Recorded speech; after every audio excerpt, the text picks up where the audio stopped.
एक कदम आत्मनिर्भर भारत की ओर।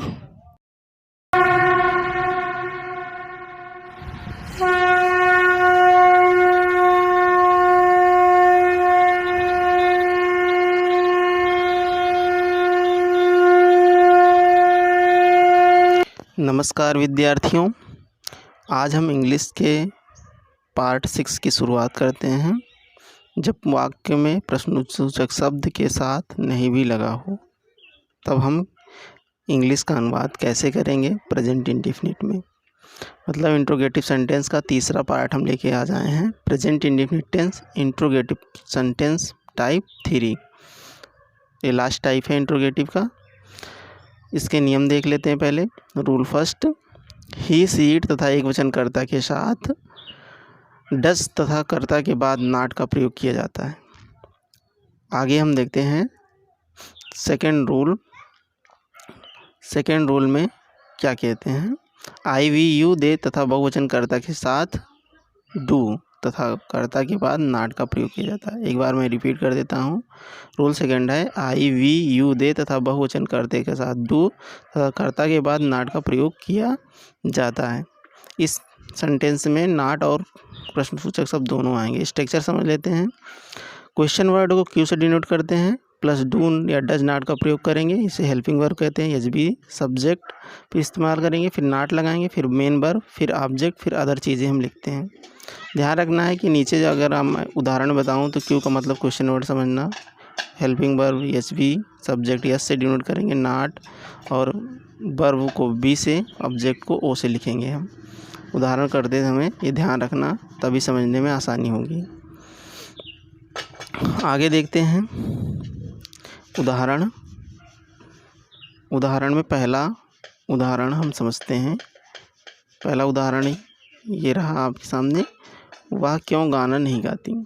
Why does she not sing song. पहले हम सब क्वेश्चन वर्ड ढूंढेंगे, क्यों, फिर हेल्पिंग वर्ड डज, फिर सी सब्जेक्ट, फिर नॉट, फिर सिंग सॉन्ग। स्ट्रक्चर के हिसाब से हम लिखेंगे। यहाँ पे वह सब्जेक्ट है, क्यों क्वेश्चन वर्ड है, गाना जो है मेन वर्ब है, नहीं फिर गाती है। उसके बाद गाना ऑब्जेक्ट था और गाती वर्ब थी, मतलब क्रिया थी। इस प्रकार सब स्ट्रक्चर के अनुसार हो जाएगा। दूसरा उदाहरण देखते हैं। महावीर कहाँ से नहीं आता है। यहाँ भी महावीर सब्जेक्ट है, फिर कहाँ जो है क्वेश्चन वर्ड है, नहीं आता है मेन वर्ब, ऑब्जेक्ट यहाँ पे नहीं है।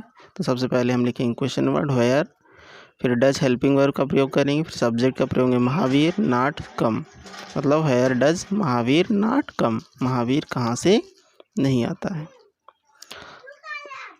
इस प्रकार आगे के उदाहरणों में स्ट्रक्चर के हिसाब से हम अनुवाद करेंगे इंग्लिश का।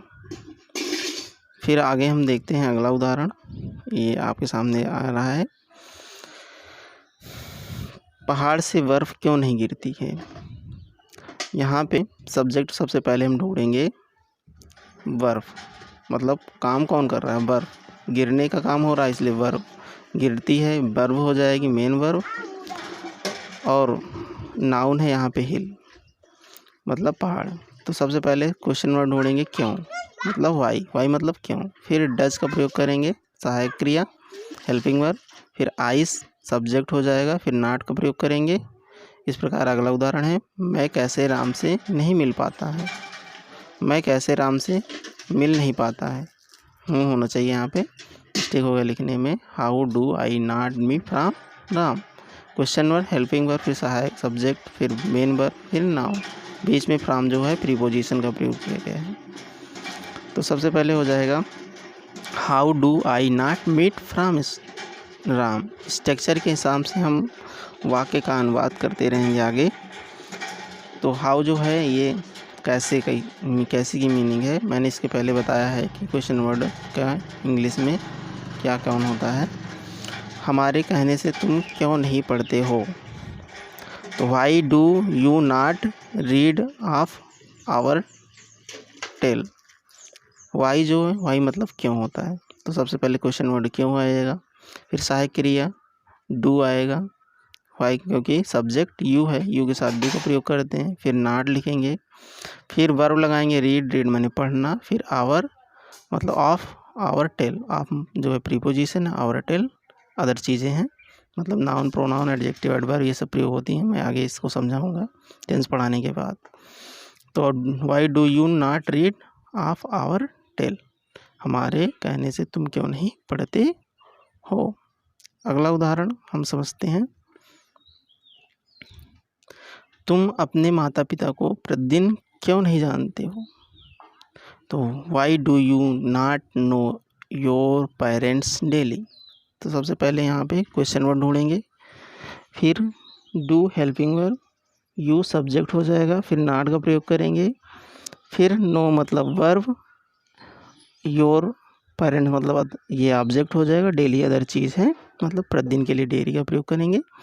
तो सबसे पहले यू वाई मतलब क्यों, डू हेल्पिंग वर्ब, फिर यू नॉट, यू सब्जेक्ट हो जाएगा, नो मतलब वर्ब मेन वर्ब मतलब जानना होता है, नो मतलब, और योर पेरेंट्स मतलब ऑब्जेक्ट है मतलब अपने के लिए, यू के साथ योर अपना के लिए प्रयोग किया जाता है। ये ध्यान मैंने बताया है पहले ही कि यू के साथ योर अपना के लिए प्रयोग किए हैं। तो आगे हम अगला उदाहरण समझते हैं। वे अपना कर्तव्य क्यों नहीं करते हैं, तो सबसे पहले सब्जेक्ट ढूंढेंगे, सब्जेक्ट है वे मतलब दे, और क्रिया क्या है करते हैं, और करना होता है डू, और यहाँ पे डू वर्ब डू का प्रयोग किया गया। एक तो डू जो है मेन वर्ब है, एक डू है हेल्पिंग वर्ब। तो यहाँ पे पहले सबसे पहले question word Y helping verb इस्तेमाल करेंगे डू, फिर दे सब्जेक्ट हो जाएगा, फिर नॉट, फिर डू, डू यहाँ पे मेन वर्ब है, डू मने करना, डू डिड डन, यहाँ इसका फॉर्म चलता है वर्ब डू डिड डन। फिर दियर अपना के लिए प्रयोग करेंगे, दे का इस पे दे के लिए अपना के लिए दियर का प्रयोग करते हैं। फिर ड्यूटी मतलब कर्तव्य, कर्तव्य ऑब्जेक्ट मतलब duty, why do they not do their duty, वे अपना कर्तव्य क्यों नहीं करते हैं। फिर thanks for watching this video.